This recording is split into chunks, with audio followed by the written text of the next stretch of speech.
Hey there, it's me, Andrew.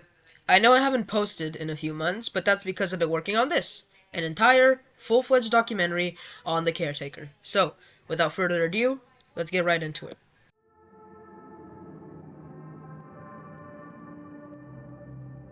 The Caretaker is a music project running from 1999 to 2019, around 2 decades. The Caretaker is an alias of James Leyland Kirby, an ambient musician from England. The project was initially inspired by the haunted ballroom scene in The Shining, a horror film from 1980. His albums feature many samples of 1920s and 30s ballroom music that are distorted, manipulated, and/or played with to sound off but still soothing. Most of his album covers were painted by one of his friends, Ivan Seal, now a legend in the painting community.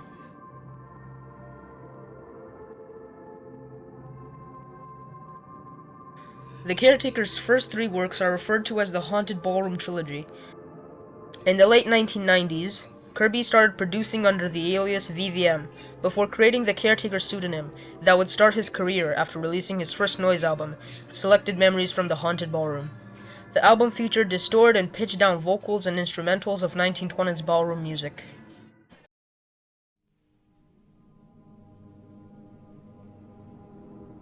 In 2001, the Caretaker releases his second album under the alias. A Stairway to the Stars explores dark, ambient, choral, and drone noise. It consists of Ballroom's 78 RPM records released between 1920 and 1940. The tracks were distorted, reverberated, and slowed down to create an ambient yet terrifying feel.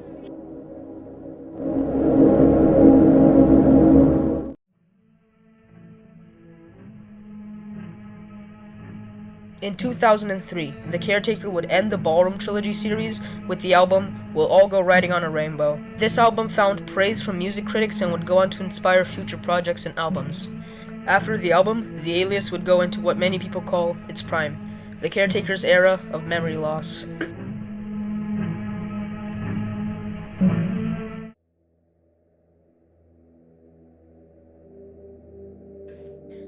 The start of the Caretaker's new era of music is called the Amnesia period, spanning over 4 years, beginning in 2005 and ending in 2008.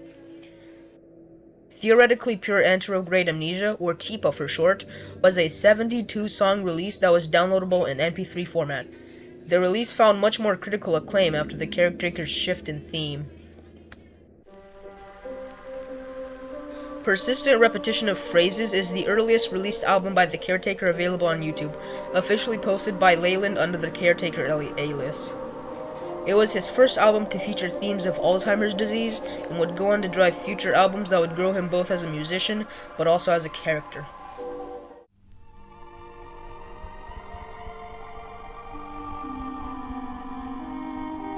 After 2008, the Caretaker website released a message saying, and I quote, "Work has begun on an early 2010 release which will shift focus completely towards the brain and brain function. Recall an error." During this time, Kirby released Sadly The Future's No Longer What It Was under his name. The release was described by Pitchfork as music of stasis that doesn't announce itself as much as it seeps. Kirby's focus at this time was on another album, and did not plan out another Caretaker release of this kind.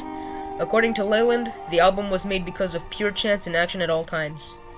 The critical impact of an empty bliss beyond this world would go on to cause the Caretaker's rise in popularity in the mid-2010s.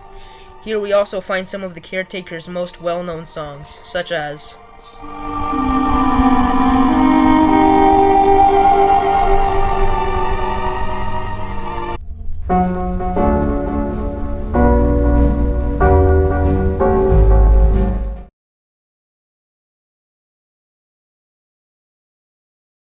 Now, we still have a lot to cover, so, for the sake of being organized, I'll do something.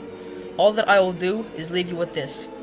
All 4 of our chapters that we've talked about since now have all been put into a single part.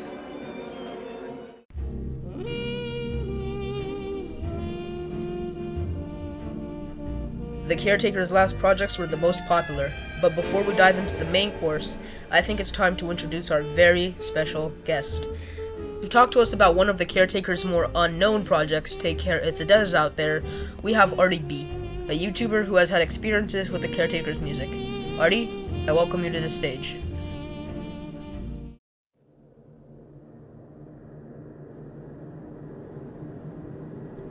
Thanks, Andrew. Hi there, my name is Artie, and previously I've talked about some of Leyland Kirby, the Caretaker's other music, in particular the Everywhere at the End of Time track Hidden Sea Buried Deep over on my channel.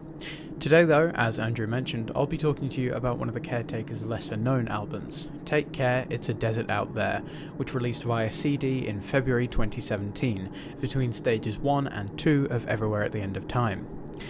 The album, if you can even call it that, consists of one 48-minute long track with no discernible melody, reminiscent of Everywhere at the End of Time's Stage 6,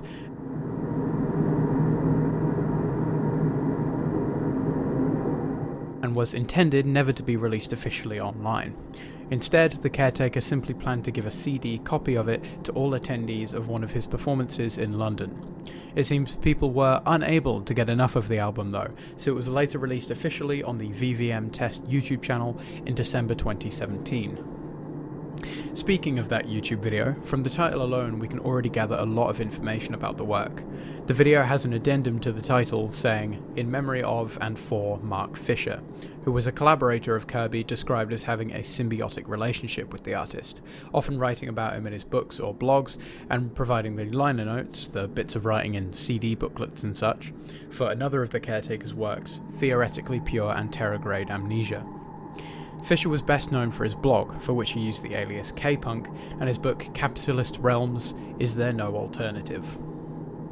Unfortunately, Fisher also suffered from depression, and after not managing to receive proper psychiatric treatment, he committed suicide on the 13th of January 2017. This album, Take Care, It's a Desert Out There, is in memory of Fisher, and references one of his aforementioned liner notes from Theoretically Pure and Terror-Grade Amnesia. I should also mention that Kirby sold a number of signed copies of the CD, with all proceeds going to Mind, a mental health charity in England, in memory of Fisher. As for the art, similarly to most of Kirby's other music, the album cover is created by Ivan Seal, an English painter who specialises in this odd, surreal style of art that's perfectly suited to the equally odd and surreal style of the Caretaker's music. This particular album features what looks like a distorted vase, similar to Everywhere at the End of Time Stage 3, with oddly human features, such as parts that look like faces or arms. But now for the music itself.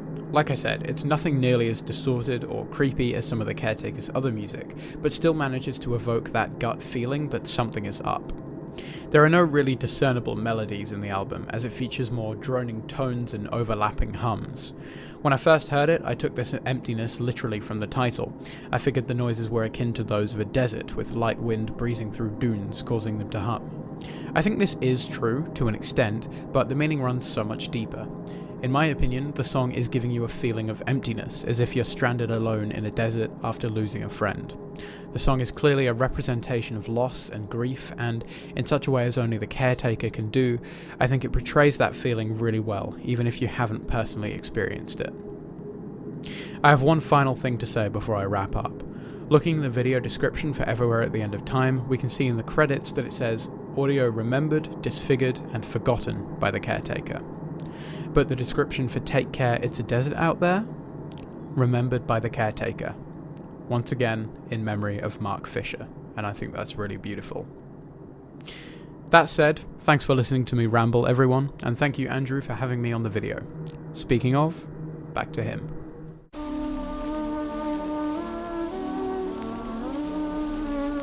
Everywhere an Empty Bliss is a compilation of remastered versions of older Caretaker songs, which include samples from An Empty Bliss Beyond This World to Stage 5 of ETOs.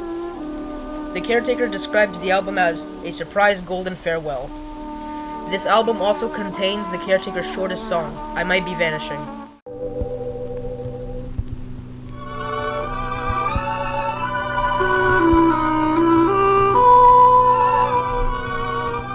And the creepiest song I've ever heard, which I'll do a video about sometime else.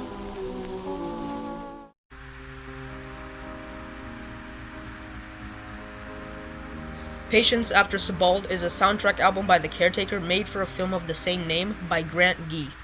Grant reached out to Kirby because he knew he wanted to use James' music for the presence of scratches and degradation and repetition from old records.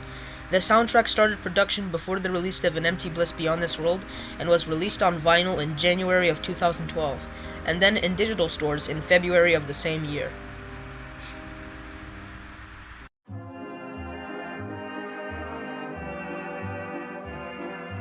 The Caretaker's most famous series is Every Art at the End of Time, a 6-album series where the Caretaker goes through stages of dementia, ending the character after the last stage. Now, let's explore it, shall we?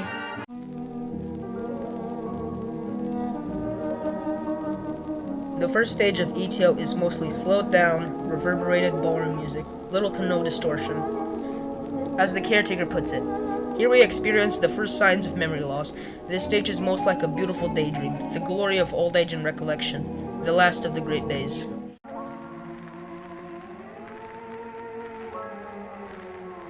The second stage features more 1930s jazz, but with more audible distortion, shorter loops, and in general, creepier renditions of the original songs. The Caretaker's fractured mind says, the second stage is the self-realization and awareness that something is wrong, with a refusal to accept that. More effort is made to remember so memories can be more long-form with a little more deterioration in quality. The overall personal mood is generally lower than the first stage, and at a point before confusion starts setting in.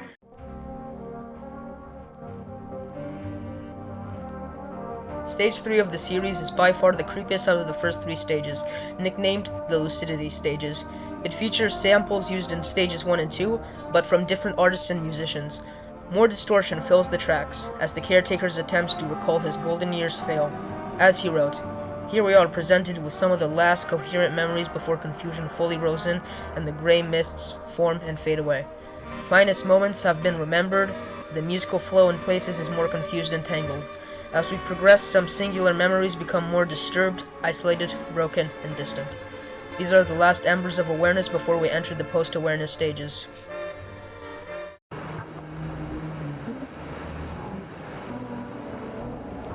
The next stages are labeled as post-awareness stages, due to the now fractured and fragmented noise instead of music. There is no longer audible loops or constrained music. There is just noise. Unbridled noise, unconstrained noise, broken noise, if you will. The most known part of this stage is the Hell Sirens.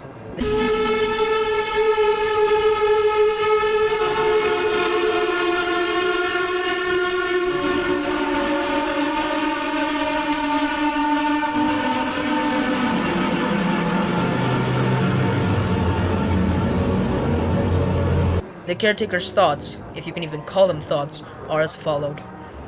Post-awareness stage 4 is where serenity and the ability to recall singular memories gives way to confusions and horror. It's the beginning of an eventual process where all memories begin to become more and more fluid through entanglements, repetition, and rupture.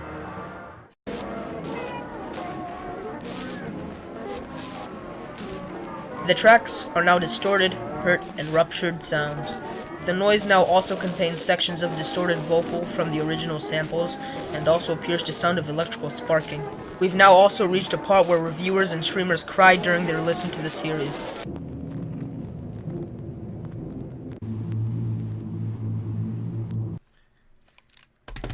Stage 5 was, yeah, fuck that. Okay. Alright, I need to get more water. I need to piss. Jesus.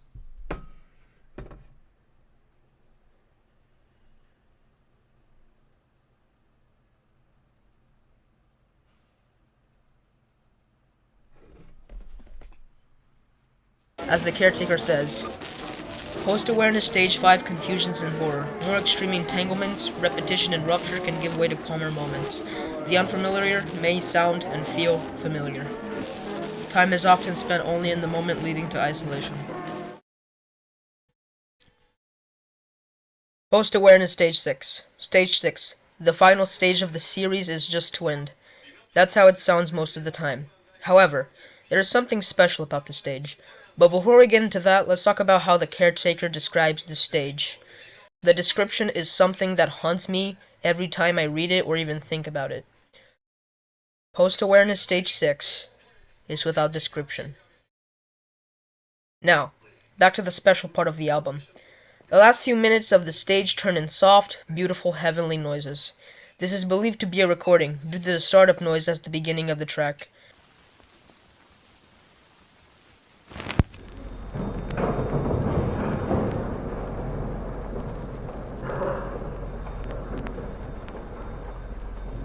It's referred to as terminal lucidity. which is a medical term for when patients no longer experience symptoms of a disease or condition before they die. The last minute of the stage scares me. Silence. The last minute is silence. The minute of silence is the same as the one given to the dead at a funeral after they're buried. The caretaker is dead.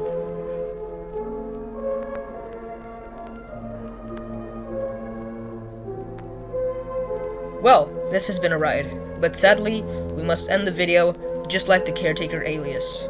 Stay tuned for updates of videos in my YouTube community tab, and make sure you also subscribe to Artie, who was kind enough to join me on this video. C'est fini.